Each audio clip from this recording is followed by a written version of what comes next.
దాన్ని ఆ మీడియా దానిపైన కూడా సజ్జల రామకృష్ణ ఈరోజు సమర్థిస్తున్నారు. మీరు ఇంతవరకు దానిపైన ఎలాంటి రియాక్షన్ మీ నుంచి ఏంటి?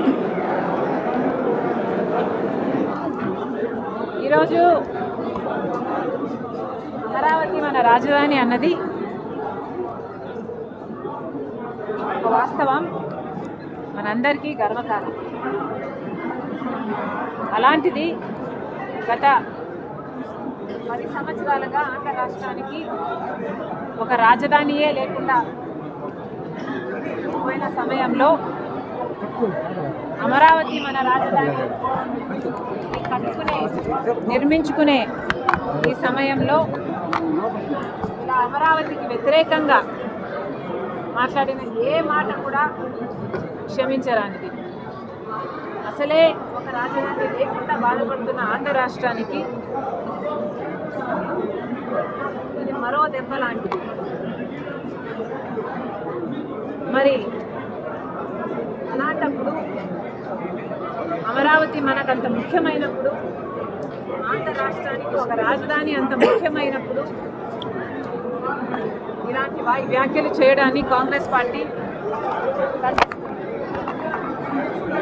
ఒక పార్టీకి చెందిన ఒక మీడియా హౌస్, వైసీపీ పార్టీకి చెందిన సాక్షి మీడియా హౌస్లోని ఒక యాంకరు, వాళ్ళు పిలుచుకున్న ఒక గెస్ట్ స్పీకరు ఇద్దరూ కలిసి అమరావతి వేశ్యల రాజధాని అని వ్యాఖ్యానించడం చాలా చాలా దురదృష్టకరం.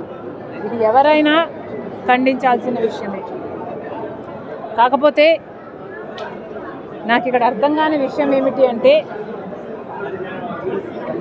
ఇది ఇంత ముఖ్యమైన పొలిటికల్ అంశం అయినప్పుడు, అంతేకాదు ఒక సోషల్ ఇష్యూ, ఒక పొలిటికల్ ఇష్యూ అయినప్పుడు ఇంత పెద్ద విషయంలో ఒక పొరపాటు జరిగితే మరి ఒక పొలిటికల్ పార్టీ అయినా ఒక మీడియా హౌస్ అయినా క్షమాపణ చెప్పడము కామన్ డెకోరం.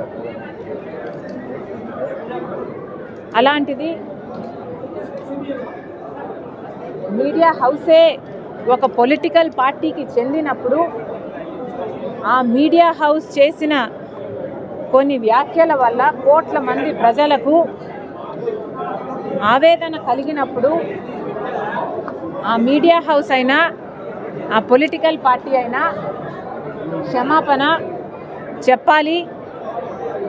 మరి ముఖ్యంగా సాక్షి మీడియా హౌస్ నడుపుతున్న భారతిరెడ్డి గారు సాక్షి మీడియాలో ఇంత ఘోరం జరిగింది కాబట్టి మీరు క్షమాపణ చెప్పడంలో తప్పు లేదు, అది మీ బాధ్యత.